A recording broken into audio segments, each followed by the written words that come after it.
Hey there, true believers. I'm Will from Hollywood Multipass, and welcome to our very first video game review. I'm very excited because it's going to be Marvel's Spider-Man for the PS4, developed by Insomniac Games. Swing into action is everyone's favorite webhead. A new gang emerges terrorizing the city, and it's up to you to stop them. Unlock new fighting moves, gadgets, and costumes as you take back New York. Be spectacular, be amazing, be your friendly neighborhood Spider-Man. When I was a kid, I played Spider-Man on the PlayStation 1. That game has a lot of sentimental value to me, and I still play it from time to time. I remember you could unlock costumes and find comic books in the game, and a lot of the voice work was done by the same actors who worked on the 90s animated series, one of my Spidey favorites. They even got Stan Lee to narrate parts of the story, adding another cameo to his list. Welcome, true believers and newcomers alike. Spider-Man co-creator Stan Lee here. Once again, we find our hero Peter Parker, better known around the world as the Amazing Spider-Man, in a heap of trouble. But this is just the beginning, Spidey fans. So get ready for a true superhero action thriller, packed to the brim with thrills and chills, twists and turns, more supervillains than you can shake a web at, and of course, non-stop web-slinging, wall-crawling action. Then fast forward to 2004 when they adapted Spider-Man 2 into a video game. That game was groundbreaking because you could free roam and swing through a pretty accurate New York City at the time. And how do I begin when talking about this game? Like this. Bravo, Insomniac Games, bravo, you've crafted a beautiful masterpiece. Whether you're a newcomer to video games or an experienced gamer like myself, Insomniac Games made this game very accessible and easy to play for anyone. Starting with their first level, which acts like an action-packed tutorial, you learn to swing and fight like Spider-Man very quickly, and it's very easily retained. The graphics in this game look astounding. There's a lot of detail in this game. So much love and care went into the appearance and feel of Spider-Man and his surrounding environment. From the docks to the skyscrapers, they spent a lot of time making their New York feel real. The game mechanics for Spider-Man is almost flawless. Whether you're swinging from building to building at breakneck speed, or you're beating up bad guys, you always feel like you're the Amazing Spider-Man. You can also unlock new ways to take down baddies with new gadgets and new abilities.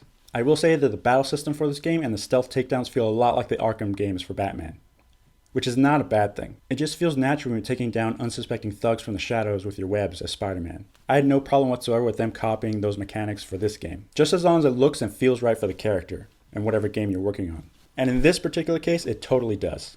The story is a grand scale epic that unravels at a calculated pace. It doesn't just throw everything at you. It sets up everything to come with little hints and nods here and there. As a diehard Spider-Man fan, I couldn't predict what was going to happen next, and I really appreciated that. There's nice and wonderful surprises for all you true Spidey fans out there to love and enjoy, including cameos and references from the comic books, from heroes to villains. The voice work deserves a lot of praise as well. The actors bring such vibrance and life to their characters. It really brings another dynamic that makes this story so captivating.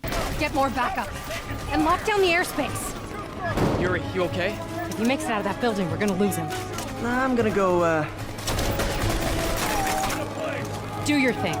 Yes! He's the day, Willie! Heads up! Hey, where you going? Get! I'll clear a path. Follow me! Get out of here, Spider-Man! We got this!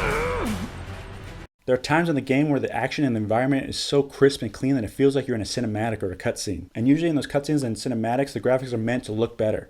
But in this case, you're not. You're still playing as Spider-Man, and it looks great and it feels great. They blended the action so perfectly with the gameplay. It just works so well together. And there are certain levels where this is very prominent and it looks and feels amazing. The detail in this game is so incredible that they made a photo mode for you to capture Spidey and the environment.